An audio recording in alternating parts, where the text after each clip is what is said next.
Good afternoon. Take us away. What was the president's reaction to the arrest yesterday of the suspected Russian spies? I'm just going to leave this at, obviously the president was fully and appropriately informed. This was a law enforcement action, and law enforcement acted appropriately, and he did not have a personal reaction that I know of. Was he aware of the possibility of these arrests before yesterday, or was yesterday the first time? No, he was. He's been briefed on this a number of times. Going back how far? Not something I'm going to get specific on. And this comes obviously less than a week after the meetings here with Medvedev. Is there any concern that this hurts the chances of resetting this relationship, given that there are allegations that the Russians were spying against us? No, look, I think that if you, I do not believe that this will affect the reset of our relationship with Russia. We have made great progress in the past year and a half, working on issues of mutual concern, from a New START treaty to working together on things like in the United Nations dealing with North Korea and Iran. So I do not think that this will affect those relations. And if I could just ask about McChrystal quickly, has there been any decision made on whether he's going to be allowed to retire as a 4-star? Well, as you know, General McChrystal, I think, alerted the Pentagon yesterday that he would be leaving active duty. As you also know, that he has not been in the position, a 4-star position, long enough to retire as a 4-star. The president believes and has talked with Secretary Gates about this, and we will do whatever is necessary to ensure that he, somebody who has served the country as he has, can retire at a 4-star level. So you will try to allow him to retire as a 4-star? Yes, absolutely. Thank you. Robert, does the White House support removing the bank tax from the financial regulation bill in order to gain 60 votes? Jeff, obviously we are working with the conferees on removing any hurdles to passage of strong financial reform legislation, which we're on the cusp of doing. So I would leave it at we're working with them to ensure that we have 60 votes to move this legislation forward. Do you see that tax as one of the hurdles that could be removed? Obviously that's certainly a discussion that is going on amongst those on Capitol Hill. And if those on Capitol Hill went that way, is that something that you would support? Well, again, we're working with them to look for any solution that might be needed. And on climate change today, after the meeting, the statement said that the president was open to other approaches aside from putting a price on carbon to get several different goals, like reducing the U.S. dependence on foreign oil. What other approaches would he be open to specifically? Well, look, I don't want to narrow or open up our legislative bidding from up here. The president reiterated his position that putting a price on carbon he believes is the right policy. I think science has shown why that's important. I do think that you had a bipartisan group of legislators here who understand the need to move this legislation forward and get something done this year. And I think the president was hopeful after that meeting that we can find common ground on a lot of different subjects. And does he think that the legislation can be passed this year? Yes. Yes. Yes, ma'am. Tom Balanoff is a local labor leader in Chicago, and in testimony today at the Blagojevich trial, he talks about a phone call that he got from Barack Obama on Monday evening before the Tuesday election, in which he quotes Mr. Obama as saying that he thinks Valerie Jarrett should be a United States Senator, that she fits the criteria. I would prefer that she remain working for President Obama, but she does want to be senator. And Balanoff said he told the soon-to-be president, I said, thank you, I'm going to reach out to Governor Blagojevich with that. Did the president make that phone call? You're telling me about this testimony. I'm not going to get into commenting on obviously an ongoing trial, and I have not had an opportunity to see that. But you've said before that the president did not get involved with the suggestions or the conversations with Yeah, LaGuardia. and I'm just not going to get into commenting on an ongoing trial. Dan? Yes, Robert. When the president met with President Medvedev, did they discuss at all the Russian spy ring? No. And can you tell us anything more about the president's speech on Thursday on immigration? What will be the main message, and who will it be aimed at? Well, look, I will, as you know, the president met with groups that believe, as he does yesterday, that a comprehensive solution to immigration has to be sought and passed. Obviously, the president has worked on that for many years. He has additional meetings on that topic today, and will reiterate again his desire to move forward on that comprehensive reform. That we can't have, as we have seen, we cannot have immigration reform passed individually by each state through a patchwork of laws.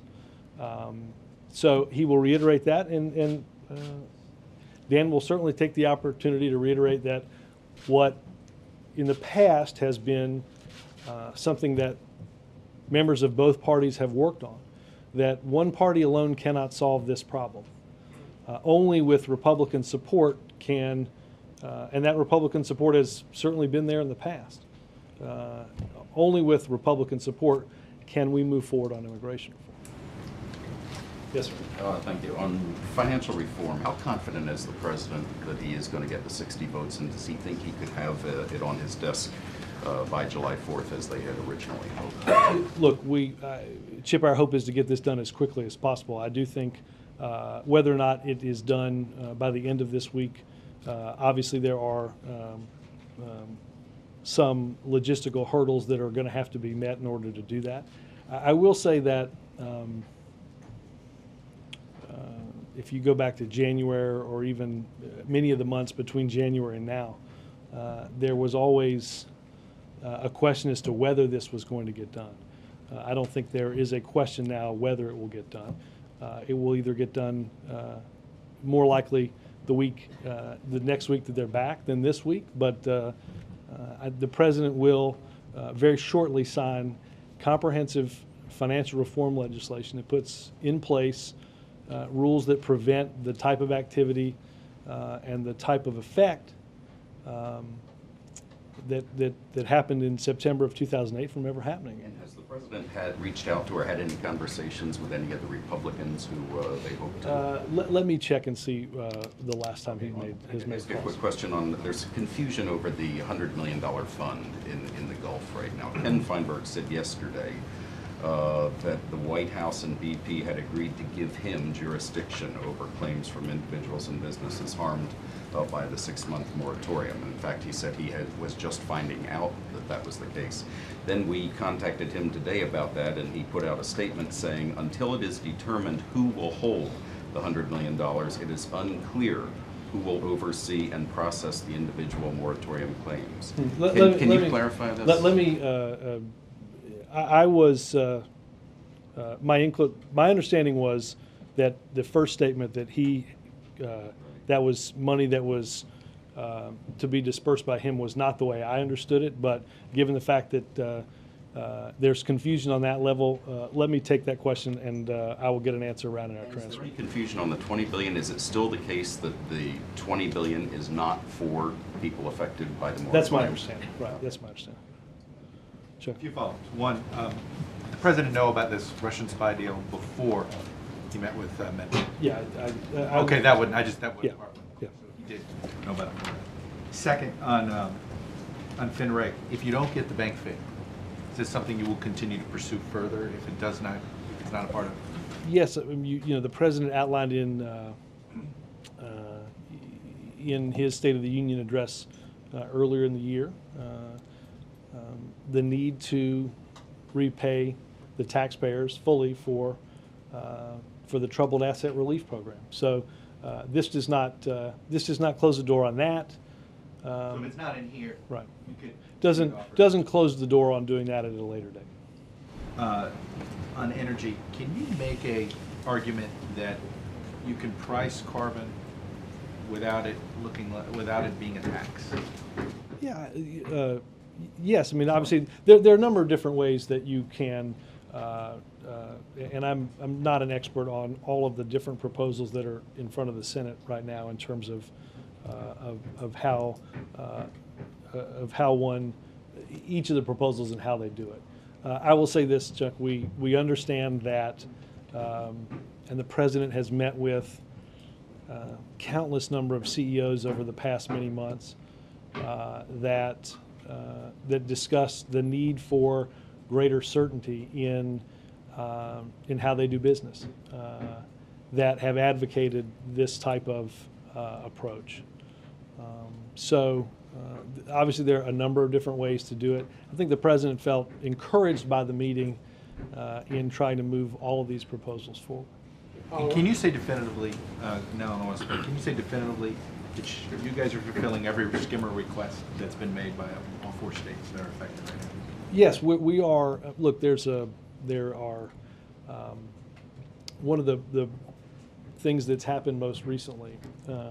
There are for clean water, for sites that are governed by the Clean Water Act, there are certain federal and state requirements to have response capabilities on hand in the event that something happens at a facility. We have asked on an emergency basis that some of these rules be waived. Have they been? Yes. We're waiting on a rule to be waived, right? No, we're look, obviously some of these are governed by individual rules at facilities. We have begun to, we've waived at a number of those places, and I can try to find the specific numbers, in order to move greater skimming capability down to the Gulf. Understanding that, Chuck, this is not, these are vessels that are at a facility based on the requirements in the law that we have the capability at a facility to deal with any type of emergency. So we understand right now it is more imperative that they be in the Gulf, understanding that we are assuming some amount of risk in doing that now. So what you're saying is there's some boats that could be skimming, and you're not sending over because you need to keep a minimum amount? No. What I'm saying is we are waiving those rules to move additional skimming capability to the Gulf, understanding that. Request for skimmers that every state has asked for? I can check on what the exact numbers are. Also understand too, Chuck, that as the very early on we were asked sort of how does this looks different or there's different characteristics than sort of something that happened in Alaska for the Valdez, because right now, and I think you can see this in news coverage, and I'm sure your reporters on the ground will tell you, and you guys probably saw this when we were down there. There isn't just one slick, right? There are smaller slicks of oil identified by planes, radioed to boats, skimmers sent to intercept those pockets of oil, and we're at a point in which obviously different capabilities are called on based on the characteristics of the spill having changed some as well. It's not one mass of oil. It's many. Why are we hearing from local leaders? There are not enough skimmers. There are not enough skimmers. Where do you think that's coming from? Well, I think that's coming from the fact that this is an unprecedented emergency. We worked early on to, and many states, I will say, many states updated their response plans after this happened because, for instance, the boom requirements. Those are plans that are put in place by the states into what they think they need. I don't know whether skimmers are in those ACPs or not.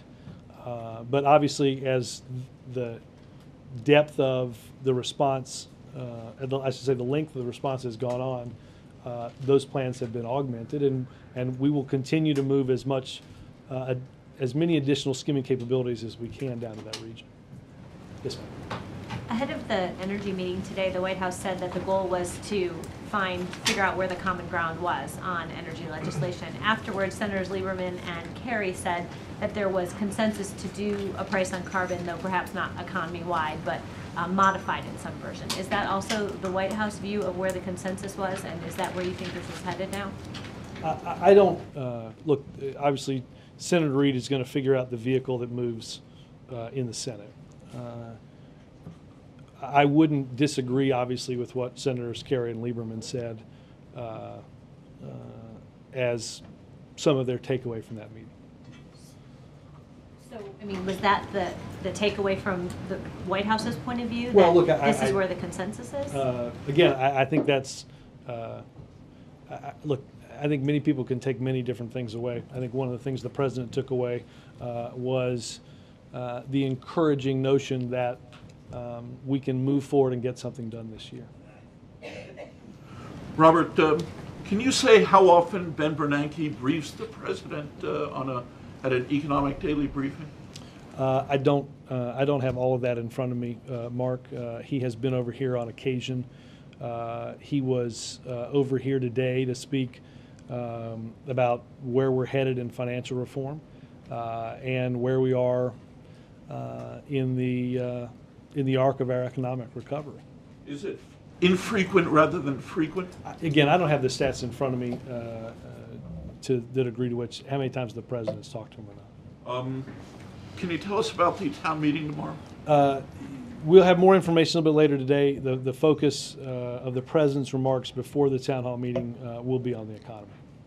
And on the Gulf, is the president and vice president going to alternate visits to the Gulf? Is that what today was about? No, look, obviously the vice president is in Louisiana and will go to Pensacola later in the day.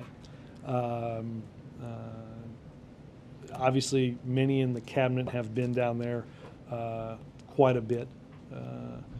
I don't know when the president's next trip would be, but look, the vice president felt it important to go down and both see and hear firsthand from state and local officials, as well as Admiral Allen and those on the ground responding to this disaster, to see where we are. Obviously, Secretary Napolitano and Carol Browner were in the region yesterday as wrapping up some meetings that staff were down there for throughout the weekend. Absolutely. I mean, obviously, I know Secretary Napolitano spoke with the governor of Texas today about upcoming preparations for the storm. I think many of you all have talked to folks here and in the Gulf about preparations that have to be taken in the event that a storm more closely comes into the area, and in preparation for the possibility of this a few days ago. Obviously, equipment was taken off of the Enterprise, which I think Thad Allen said yesterday would delay the next step in the containment, which is a Helix device that will increase our capability off of the second line coming up from, in addition to the top hat. So obviously preparations are being made. A plan is in place in the event that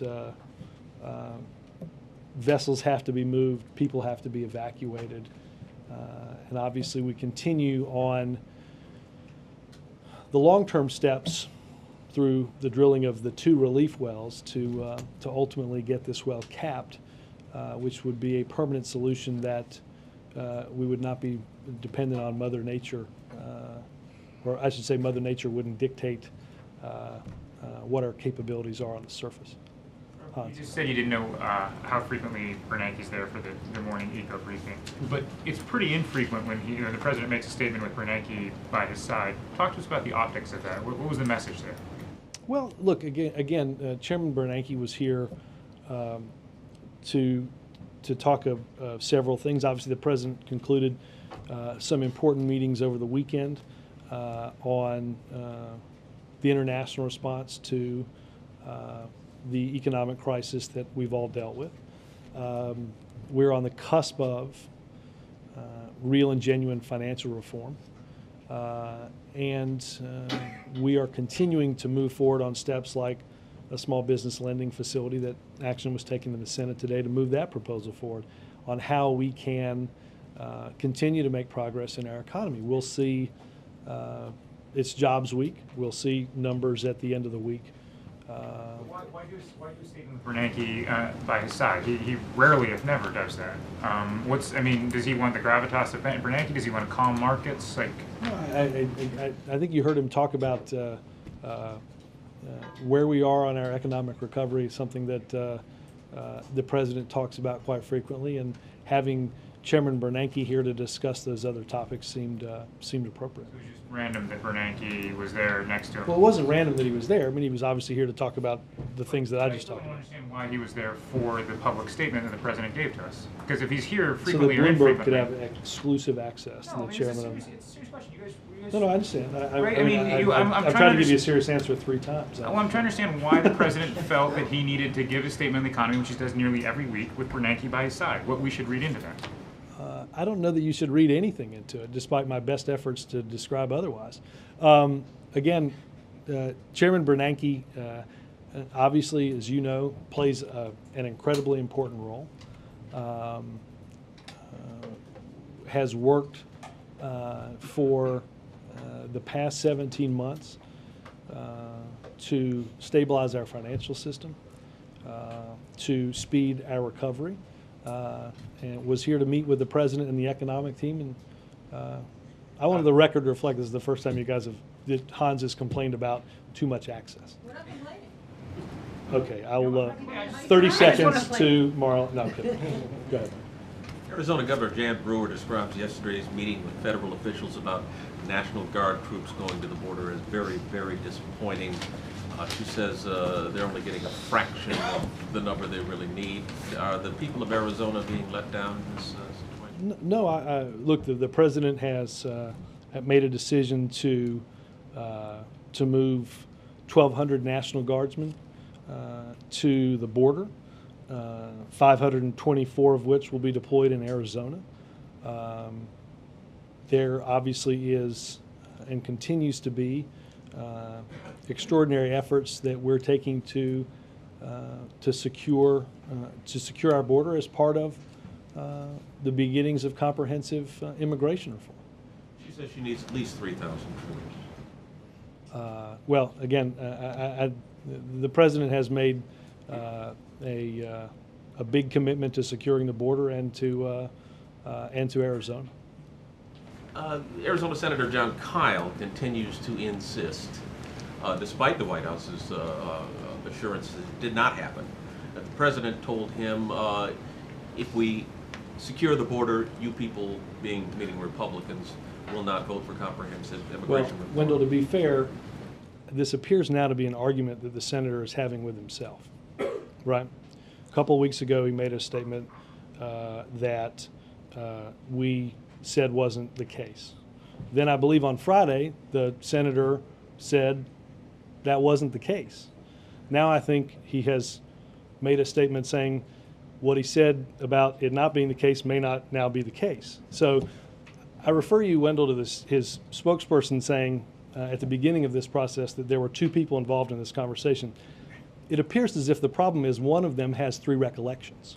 So I'm happy to, when Senator Kyle decides which of the 3 stories he thinks happened in that meeting, I'm happy when he comes to some white smoke and concludes what his answer is on that. Were you prepared for that question? No. Yeah. Once more, can we ask you for a little bit more about tomorrow's town hall, other than... We'll have more on that a little bit later today. Well, you can't even say who's going to be there tomorrow. Is it going to be a friendly audience? Have you guys chosen who's going to be there? We've never chosen any of the questioners at our town halls that I think, Ann, you've been coming to for 3 years. Can you talk a little about Thursday and why now? Why is he giving? We've heard him talk about immigration repeatedly. Is there going to be anything new and any news out of the Justice Department? Well, for news out of the Justice Department, I would direct you to them. In terms of, I think, look, this continues to be a very important national issue, and will reiterate again his support for doing this in a comprehensive way, but also in reiterating what he said to the Republicans when he visited the Senate caucus. He cannot do this alone. He worked in 2005 and in 2006 with senators from across the aisle in making comprehensive, in trying to make comprehensive immigration reform the law of the land.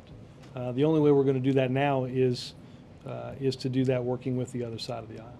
So this will be a reiteration, largely. Largely, yes. In the past, when Russian spies have been caught in the United States has registers displeasure with this in some diplomatic form or another. And when Robert Hanssen was arrested, the United States government kicked out 50 Russian diplomats. Are you all contemplating anything like that? Well, obviously, I point you to the Department of State about the conversations that have taken place and continue to take place between State Department officials and Russian officials.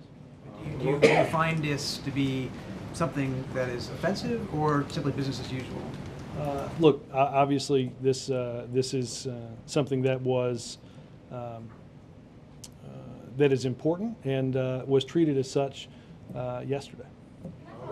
Can you elaborate a little bit, though? I mean, the president did just invite the president of Russia here to visit with him, brought him for burgers and the whole bit. There's no. Peter, I really do not want to get into talking about active law enforcement investigations or intelligence matters.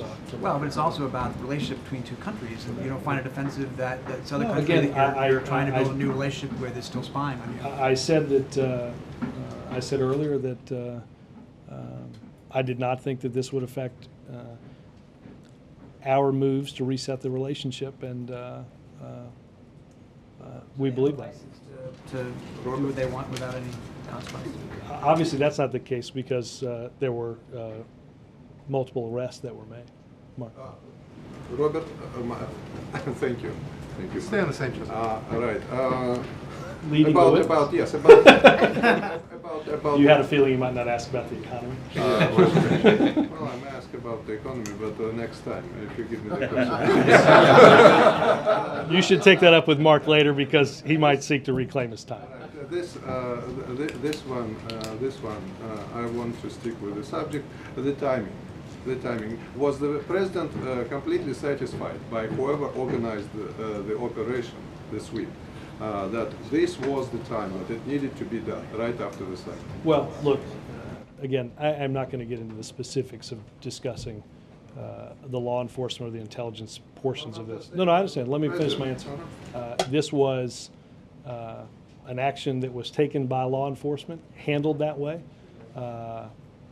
handled appropriately, and done in a timely manner. So. The Russians. Good luck trying to get it back. I feel obliged, since I'm the only Russian here, to raise the point.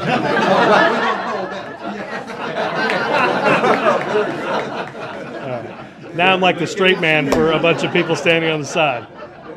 All right. But I'm the only official Russian. And as such, I want to raise the point that is being raised by my government officials who say this is a deliberate attempt to undermine, frankly, the president's policies, and some people even say the president himself. What's your response? The president of Russia, I assume you're talking about. No, look. His policy of reset. You say it will not affect the policy of reset, but what about an attempt to do that? I can't speak to that. There are, again, I described this, I think, accurately as a law enforcement activity that was handled as such, was done correctly. I do not believe that this will have a great effect on our efforts to reset our relationship with Russia. Just to follow up, the president had absolutely no influence over the timing of the arrest, one way or the other. This is dictated by law enforcement. that a yes or that was a no? We did not. I want to be clear about it. I was. The timing of this was dictated by law enforcement.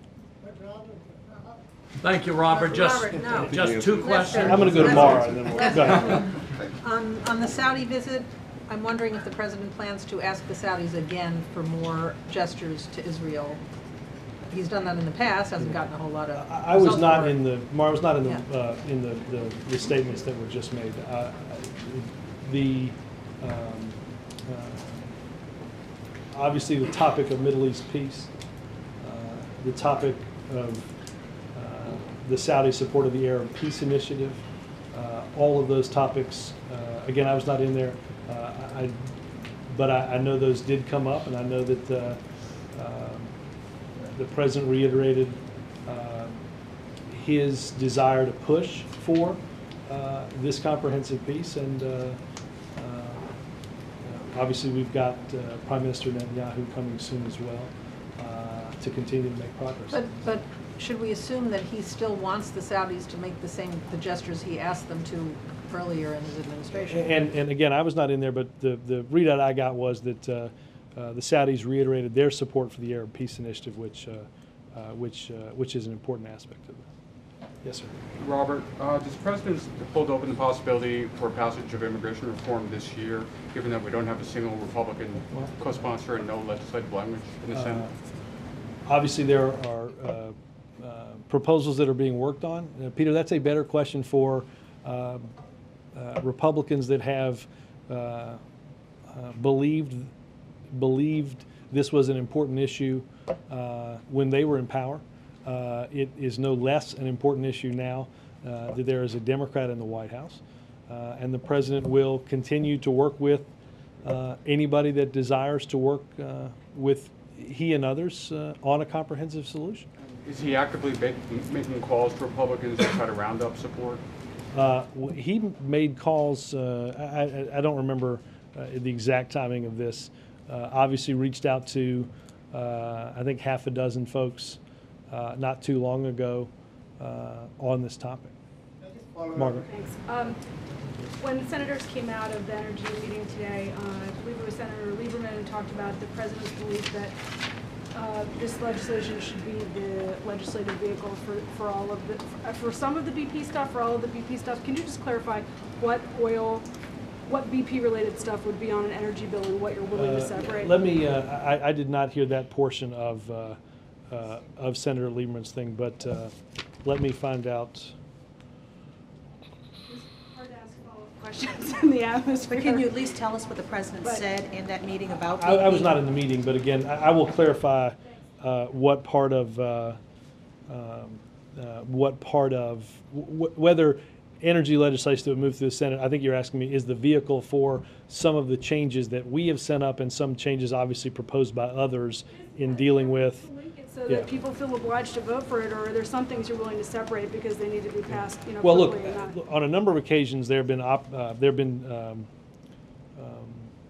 Senator Menendez has on a number of occasions brought up lifting the liability cap, which obviously we've made significant progress on with the BP escrow account, but there certainly have been attempts at doing this in a standalone way or doing this as an amendment to a piece of legislation that's being considered. He was talking about, like he knew something, I just wasn't clear. Let me check with Thanks. with those guys. April? Robert, on Elena Kagan, could you give us a little TikTok about the president watching her? We didn't have a briefing yesterday, I suppose. He was probably watching some of the statements, and today, was he watching? I have not heard him talk about watching. I know he met with her briefly before going up to the Senate, wishing her luck in the hearings, and continues to believe that she is will be a very capable Supreme Court justice, believes that she will have the support that's necessary to be confirmed. And I think if you look at, I think, I have not talked to him about this, but I think certainly my view of the hearings is that that she is providing full, open, and forthcoming testimony about issues in the law. And I think despite efforts by others to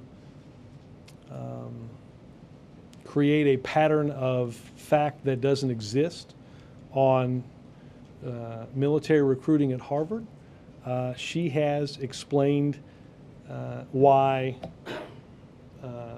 news accounts, why documents that were released by the Pentagon, and why students that were at Harvard and are now serving this country overseas continue to believe, as she has said, that the military had full access to the campus at Harvard. But do you believe that those are legitimate concerns to be raised? I mean, you're saying... I think they've been raised. I think they've been answered. I think there are, these are Supreme Court hearings. There are no shortage of games that are being played. And also, on another topic that I continue to ask, black farmers. Mm-hmm. Today is, what is it, June 29th and the 30th? Is it 29th. 29th? Yeah, okay, good, I'm right. All right, June 29th, tomorrow's the 30th. The deadline, again, comes Well, up. again, this is part of legislation that continues to be blocked in the Senate. Republicans, how are you going to get Republicans to come in? Well, we're continuing to work with them. We're continuing to make attempts to look. We were talking about the economy earlier. Contained in the tax extenders bill are tax cuts for small businesses, tax cuts for research and development, unemployment benefits for those who, as a result of this recession, find themselves as part of the long-term unemployed. I think the president has, on every one of those occasions, weighed in for the importance of that legislation passing. Is it the right economic climate for this to happen? Which part? The black farmers, the 1.25 again, billion. this is not dependent on the economic climate. This is dependent upon a settlement that has been reached. Savannah? Assistant Secretary of State for European and Eurasian Affairs Phil Gordon said today that President Obama said in this reset of the relationship with Russia, there would be areas of agreement and disagreement, and we should see this spying issue in that context. Does the administration agree with that assessment? Savannah, I'd want to look at Phil's full remarks before I comment on Is the it. administration considering any diplomatic consequence Well, to again, Russia's spying? as I said, there are. I will let the State Department read out the conversations that have been had on this issue. Considered.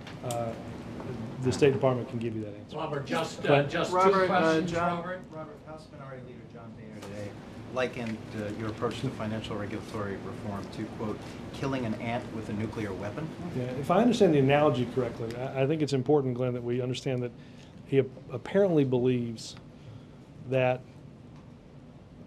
the financial crisis, I think that the ant in that is the financial crisis. Now, I don't know whether opening one's mouth and removing most of the doubt that you're completely out of touch with America in thinking that a financial crisis that caused 8.5 million jobs to be lost, the savings of tens of millions of Americans wiped out in a financial crisis, to have lives altered forever, to make that type of analogy, I think demonstrates well, I will say it demonstrates how out of touch you are currently, and it demonstrates exactly the type of mindset that he would bring to leading the House of Representatives.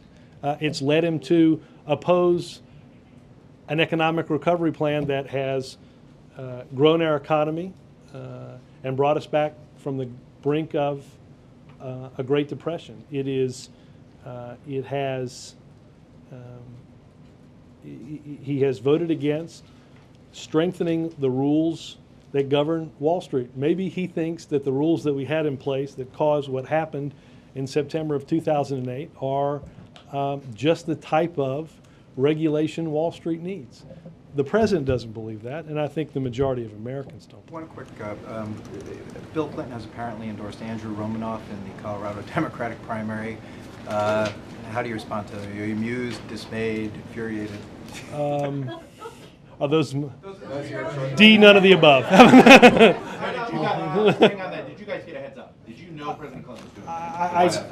I will check with the political department. I don't know. You did not know that. But that's not to say Somebody in the White that. House might have got it. I will check. George. Will it affect the reset with Bill Clinton? I want to, Mark, I promise, but I'm not going to. Go ahead, George.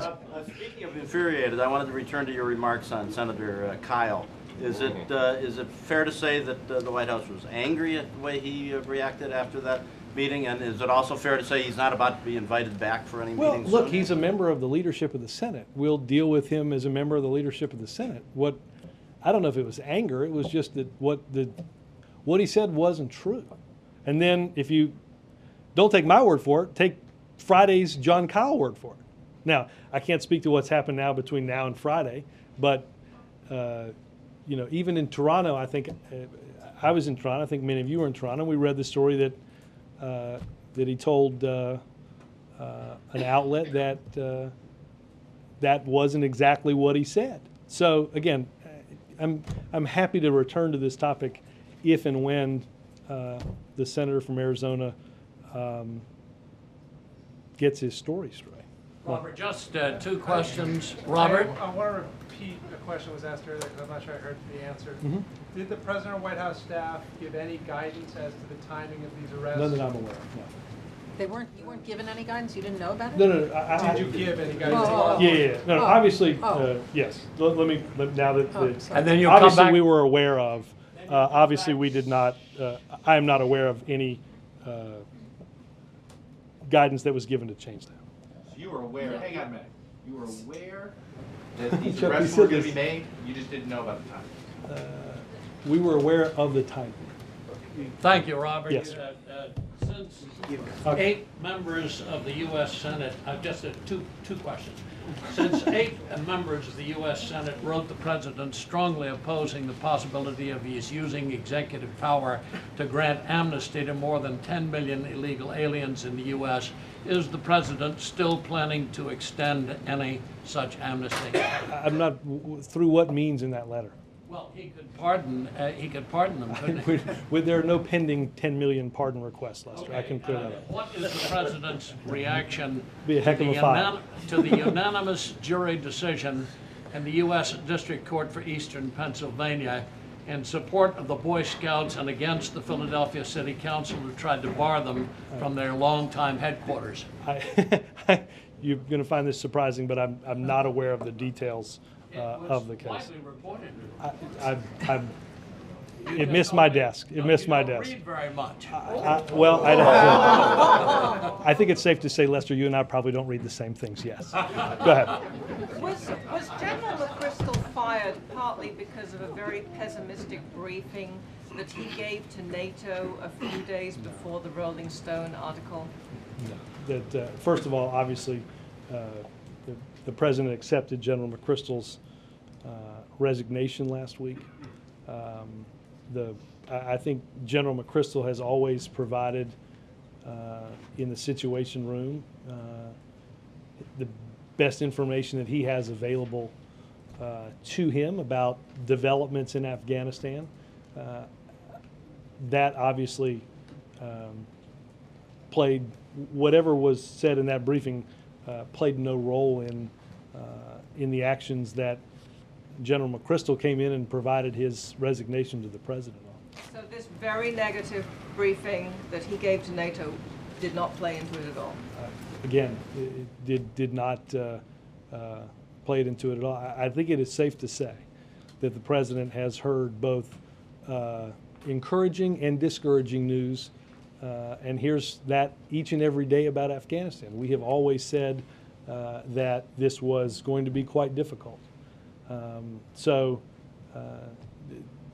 that obviously has played no role in anything that's happened here. And again, I would say to you, going back to the premise of your question,